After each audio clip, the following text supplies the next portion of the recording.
زنا کی کیا حد ہے، سزا کیا ہے؟ غیر شادی شدہ زانی یا زانیہ اس کی سزا 100 کوڑے، اور اگر کوئی الزام لگائے اور ثبوت پیش نہ کر سکے، 4 گواہ نہ لا سکے، تو قذف کی حد کیا ہے؟ 80 کوڑے۔ اس کے بعد اصل میں جو زنا کا سد باب کرنے کے لیے احکام ہے وہ آئے ہیں۔ یا ایھا الذین آمنوا لا تدخلوا بیوتا غیر بیوتکم حتی تستأنسوا وتسلموا علی اہلها ذالکم خیر لکم لعلکم تذکرون۔ اہل ایمان ہرگز مت داخل ہو اپنے گھروں کے علاوہ کسی اور گھر میں جب تک کہ تم ان کے ساتھ مانوس نہ ہو جاؤ، اذن نہ لے لو، ان پر سلام نہ کرو، یہی تمہارے لیے بہتر ہے۔ اس کے بعد تفصیل آئی ہے، اس میں میں اس وقت نہیں جا رہا ہوں۔ اگر کوئی شخص تمہارے گھر میں بغیر اجازت کے داخل ہو جائے اور تم اس کی سزا کے طور پر اس پر کنکریاں پھینکو اور اس کی آنکھ پھوٹ جائے کنکری سے، تو تم پر کوئی گناہ نہیں ہے۔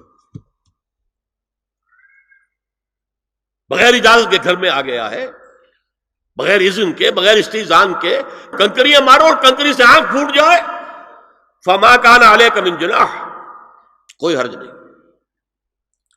اسی طرح آیا ہے من اطلع دار قوم بغیر اذنہم ففقعوا عینہ فقد حضرت عینہ، یہ ابو داؤد کی روایت ہے۔ جو شخص بغیر اذن لیے کسی کے گھر میں داخل ہوا ہے اور اگر اس نے اس کی آنکھ پھوڑ دی تو اس کے اوپر کوئی ہرجانہ نہیں ہے، کوئی اس کی دیت نہیں، کوئی ہرجانہ نہیں۔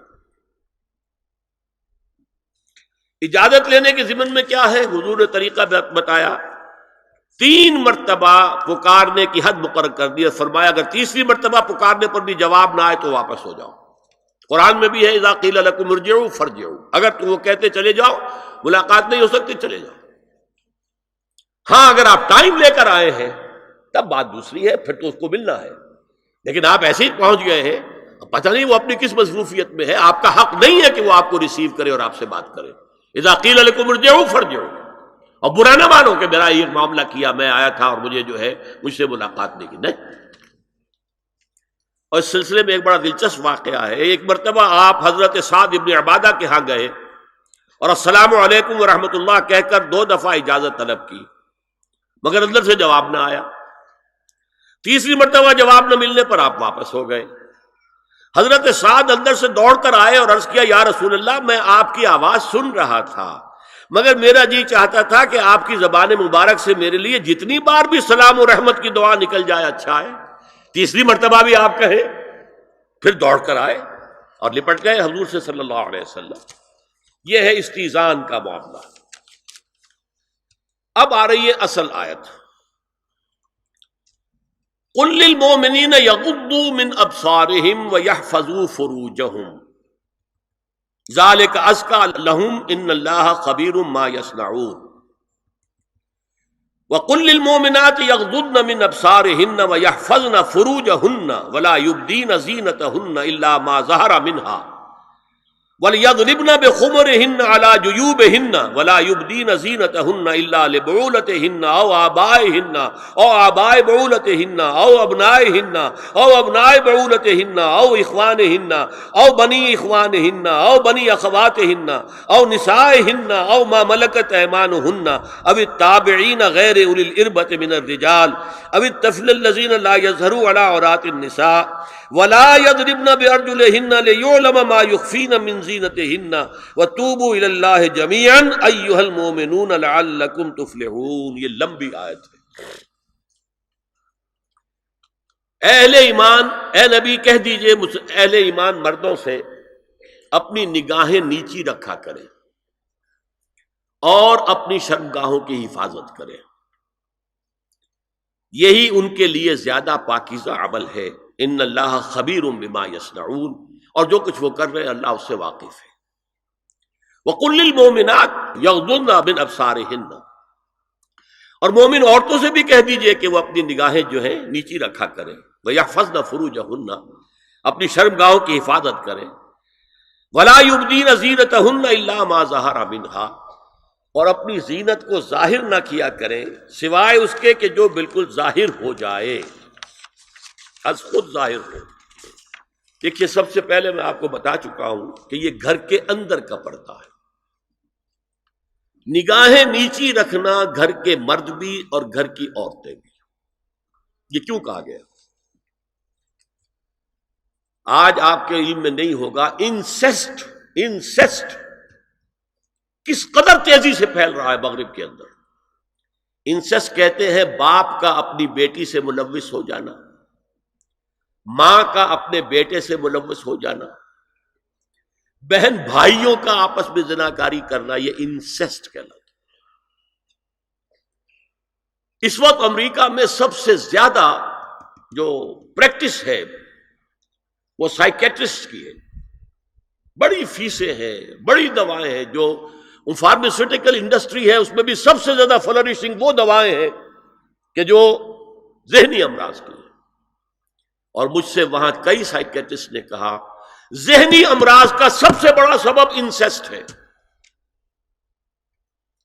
بیٹی سے زنا کیا ہے باپ نے، بیٹی کے دل پر جو داغ لگ گیا ہے اس کا دماغی توازن ٹھیک نہیں رہتا.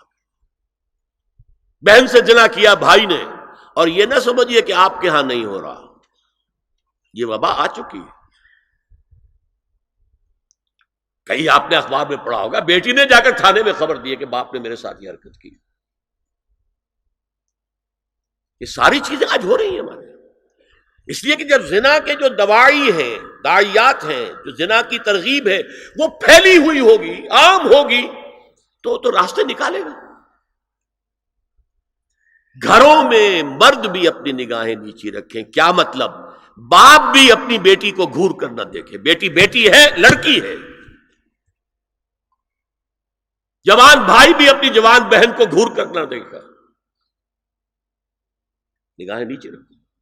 یہ نگاہیں نیچی رکھنا بازار میں چلتے ہوئے نہیں ہے، وہ تو سوسائڈ ہو جائے گی، موت آ جائے گی. کوئی گاڑی آپ کو روک دے گی. یہ گھر کے اندر ہے. اور اس لیے ہے کہ بہرحال باپ مرد ہے، بیٹی عورت ہے. میں نے آپ کو فرائیڈ کی بات بتا دی ہے.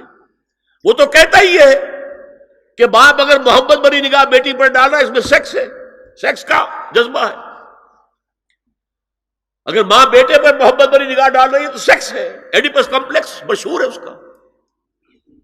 لیکن اپنی جگہ یہ ہے کہ باپ مرد ہے، بیٹی عورت ہے، بھائی مرد ہے، بہن عورت ہے. لہذا گھروں کے اندر بھی اپنی نگاہوں کو نیچا رکھو. میں آپ کو قول سنا چکا ہوں مولانا فراہی کا. اصلاحی صاحب نے کہا جب مولانا فراہی نے مجھ سے یہ کہا کہ اصل میں سورہ احزاب میں گھر کے باہر کا پردہ ہے اور سورہ نور میں گھر کے اندر کا پردہ ہے، تو کہتے میری آنکھیں کھل گئی اور چابی مل گئی، کلید مل گئی ان آیات کو سمجھنے کی، ان کی اصل پس منظر کو، حقیقت کو جاننے کا راستہ کھل گیا. تو یہ جو ہے غض بصر، یہ باہر کے لیے نہیں ہے، یہ گھر کے اندر کے لیے. بیٹی کا آخر جوان ہو رہی ہے، اس کے سینے کے اوپر کچھ ابھار آ رہا ہے، اس کو گھور کر مت دے، نگاہ نیچے کرو. قل للمؤمنین یغضوا من ابصارہم ویحفظوا فروجہم ذلک ازکی لہم ان اللہ خبیر بما یصنعون.